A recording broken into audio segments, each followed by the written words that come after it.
जय श्री राम। श्री राम विवाह की सभी रस्में पूरी की जा रही हैं। राजा जनक तथा रानी सुनैना श्री राम जी के पांव पखार रही हैं। अब आगे की कथा सुनिए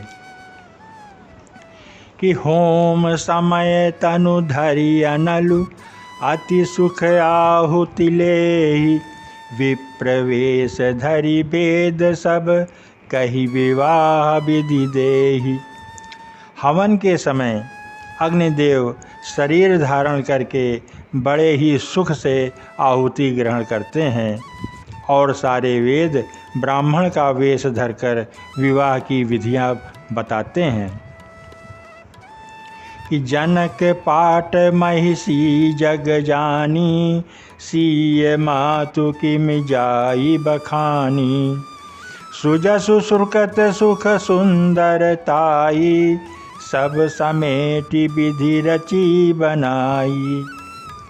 जनक जी की जग विख्यात पटरानी और सीता जी की माता का बखान हो तो कैसे हो सकता है।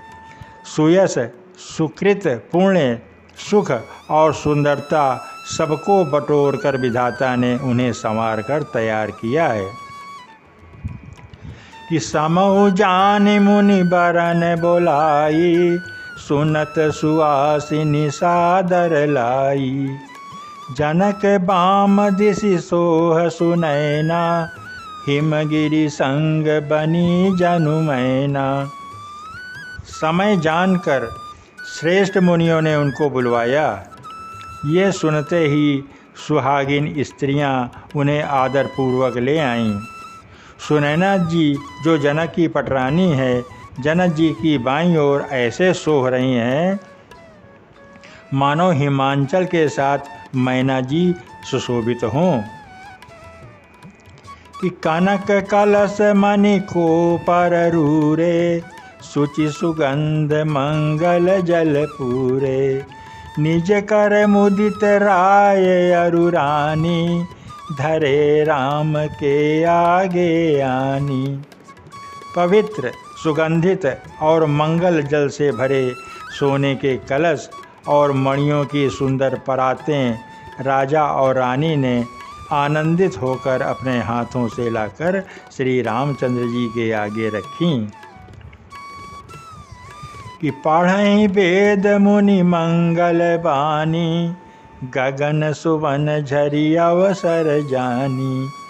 बरु बिलो की दंपति अनुरागे पाय पुनीत पखारन लागे। मुनि मंगलवाणी से वेद पढ़ रहे हैं। सुअवसर जानकर आकाश से फूलों की झड़ी लग गई है। दूल्हे को देखकर राजा रानी प्रेम मग्न हो गए और उनके पवित्र चरणों को पखारने लगे कि लागे पखारन पाए पंकज प्रेम तन पुलकावली। नभ नगर गान निशान जय धुनि उमगी जनु चहु दिश चली। जे पद सरोज मनोज यरि उर सर सदैव विराजहि। जे सकृत सुमिरत विमलता मन सकल कलिमल भाजहि। वे श्री रामचंद्र जी के चरणों को पखारने लगे। प्रेम से उनके शरीर में पुलकावली छा रही है। आकाश और नगर में होने वाली गान नगाड़े और जय जयकार की ध्वनि मानो चारों दिशाओं में उमड़ चली है। जो चरण कमल कामदेव के शत्रु श्री शिव जी के हृदय रूपी सरोवर में सदा ही विराजते हैं, जिनका एक बार भी स्मरण करने से मन में निर्मलता आ जाती है और कलयुग के सारे पाप भाग जाते हैं कि जे परसि मुनि बनिता लही गति रही जो पातकमयी। मकरंद जिनको शंभु सिर सुचिता अवधि सुर बर नई।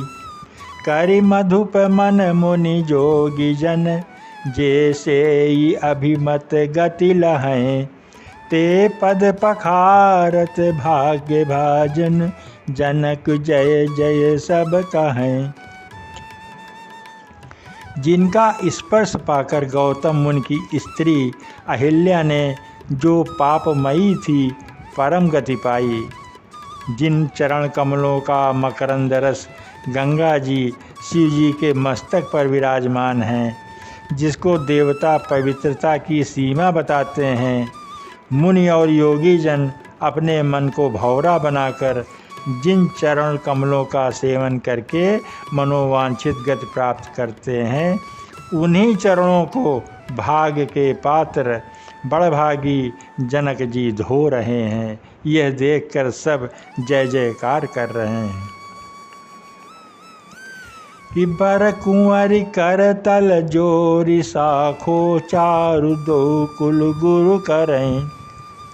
भयो पानी गहन बिलो की विधि सुर मनुज मुनि आनंद भरें। सुख मूल दूलहु देखी दंपति, पुलक तन हुल स्यो हियो। करि लोक वेद विधानु, कन्या दानु नृप भूषण कियो। दोनों कुलों के गुरुवर और कन्या की हथेलियों को मिलाकर साखोच्चार करने लगे। पाणी ग्रहण हुआ देखकर ब्रह्मादि देवता, मनुष्य और मुनि आनंद में भर गए। सुख के मूल दूल्हे को देखकर राजा रानी का शरीर पुलकित हो गया और हृदय आनंद से उमंग उठा। राजाओं के अलंकार स्वरूप महाराज जनक जी ने लोक और वेद की रीत को करके कन्यादान किया कि हिमवंत जिम गिरिजा महेश ही, हरि श्री सागर दई। तिमि जनक राम ही सीय समर्पी, विश्व कल की रति नई। क्यों करें विनय विदेह कियो, विदेह मूर्ति सांवरी। करि होम विधिवत गांठ जोरी, होन लगी भांवरी। जैसे हिमवान ने शिव जी को पार्वती जी और सागर ने भगवान विष्णु को लक्ष्मी जी दी थी, वैसे ही जनक जी ने श्री रामचंद्र जी को सीता जी को समर्पित किया, जिससे विश्व में सुंदर नवीन कीर्ति छा गई। विदेह जनक जी कैसे विनती करें, उस सांवली मूर्ति ने तो उन्हें सचमुच विदेह देह की शुद्ध बुद्ध से रहित ही कर दिया। विधि पूर्वक हवन करके गठजोड़ी की गई और अब श्री राम जी और सीता जी की भांवरें होने लगीं कि जय धुनि बंदी वेद धुनि, मंगल गान निशान। सुनि हर सही बर सही विबुध, सुर तरु सुमन सुजान। जय ध्वनि, वंदी ध्वनि, वेद ध्वनि, मंगलगान और नगाड़ों की ध्वनि सुनकर चतुर देवगण हर्षित हो रहे हैं और कल्प वृक्ष के फूलों को बरसा रहे हैं कि कुंवरी कुंवरी कल भांवरी देही, नयन लाभु सब सादर लेही। जाई न बरनि मनोहर जोरी, जो उपमा कछु कहाँ सो थोरी। वर और कन्या सुंदर भांवरे दे रहे हैं। सब लोग आदरपूर्वक उन्हें देखकर नेत्रों का परम लाभ ले रहे हैं। मनोहर जोड़ी का वर्णन नहीं हो सकता। जो कुछ उपमा कहूँ वह थोड़ी ही होगी कि राम सीय सुंदर प्रतिछाही, जगमगात मणिखंभन माही। मनहु मदन रति धरि बहुरूपा, देखत राम विवाह अनूपा। श्री राम जी और श्री सीता जी की सुंदर परछाई मणियों के खंभों में जगमगा रही है। मानो कामदेव और रति बहुत से रूप धारण करके श्री राम जी के अनुपम विवाह को देख रहे हैं कि दरस लालसा सकुच न थोरी, प्रगटत दुरत बहोरी बहोरी। भय मगन सब देख निहारे, जनक समान अपान विसारे। उन्हें कामदेव और रज को दर्शन की लालसा और संकोच दोनों ही कम नहीं है, अर्थात बहुत है। इसीलिए वो मानव बार बार प्रकट होते हैं और छिपते हैं। सब देखने वाले आनंद मगन हो गए और जनक जी की भांति सभी अपनी सुध भूल गए। कि प्रमुदित मुनि ने भांवरी फेरी, नेग सहित सब रीति ने बेरी। राम सिय सिर सेंदुर देहि, शोभा कही न जाति विधि केहि। राम सिय सिय सेंदुर देहि, शोभा कही न जाति विधि केहि। मुनियों ने आदरपूर्वक भांवरे फिराईं और नेग सहित सब रीतियों को पूरा किया। श्री रामचंद्र जी सीता जी के सिर में सिंदूर दे रहे हैं, यह शोभा किसी प्रकार भी कहीं नहीं जाती। कि अरुण पराग जलुज भरिनी के, शशिह भूष अहि लोभ अमी के। बहुरी वशिष्ठ दीनि अनुशासन, बरु दुल्हन बैठे एक आसन। मानो कमल को लाल पराग से अच्छी तरह भरकर अमृत के लोभ से सांप चंद्रमा को भूषित कर रहा है। यहाँ श्री राम के हाथ को कमल की, सिंदूर को पराग की, श्री राम की श्याम भुजा को सांप की और सीता जी के मुख को चंद्रमा की उपमा दी गई है। फिर वशिष्ठ जी ने आज्ञा दी, तब दूल्हे और दुल्हन एक आसन पर बैठ गए। कि बैठे बरासन राम जानकी, मुदित मन दशरथ भये। तनु पुलक पुनि पुनि देखी अपने, सुकृत सुर तरु फल नये। भारी भुवन रहाउ छाहु, राम विबाहु भाषब ही कहा। केहि भांति बरन सिरात रसना, यह यहु मंगल महा। श्री राम जी और जानकी जी श्रेष्ठ आसन पर बैठे। उन्हें देखकर दशरथ जी मन में बहुत आनंदित हुए। अपने सुकृत रूपी कल्प वृक्ष में नए फल आए देखकर उनका शरीर बार बार पुलकित हो रहा है। 14 भुवनों में उत्साह भर गया। सबने कहा कि श्री रामचंद्र जी का विवाह हो गया। जीव एक है और यह मंगल महान है, फिर भला यह वर्णन करके किस प्रकार समाप्त किया जा सकता है। तब जनक पाई वशिष्ठ आयसु, ब्याह साज संवारी कै। मांडवी श्रुति कीरति उर्मिला, कुंवरी लय हंकारी के।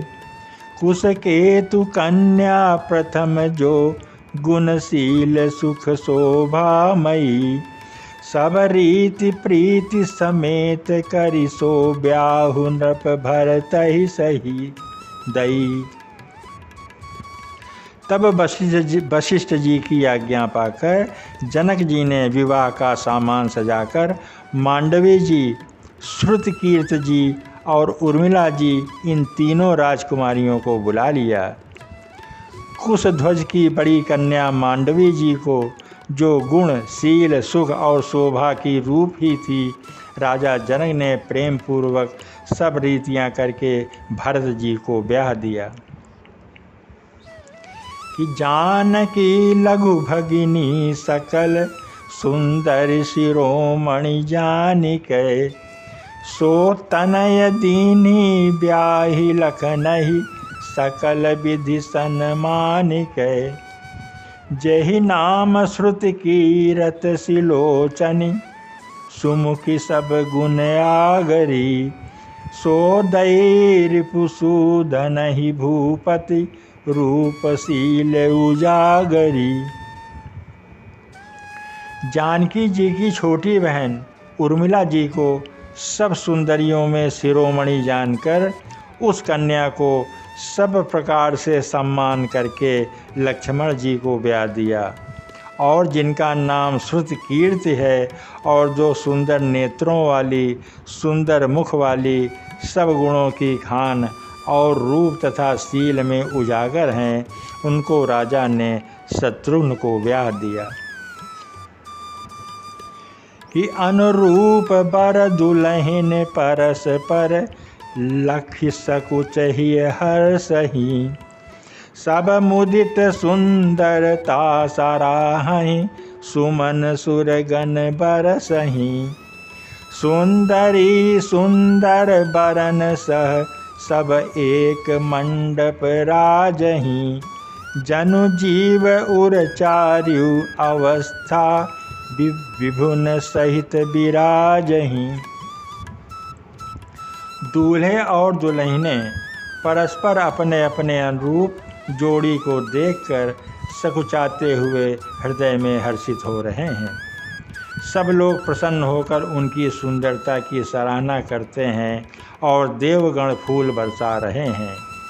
सब सुंदरी दुल्हने सुंदर दूल्हों के साथ एक ही मंडप में ऐसी शोभा पा रही हैं मानो जीवन के हृदय में चारों अवस्थाएं जागृत, स्वप्न, सुपुत्ति और तुरीय अपने चारों स्वामियों विश्व, तेजस, प्राज्ञ और ब्रह्म सहित विराजमान हों। जय श्री राम, जय श्री राम।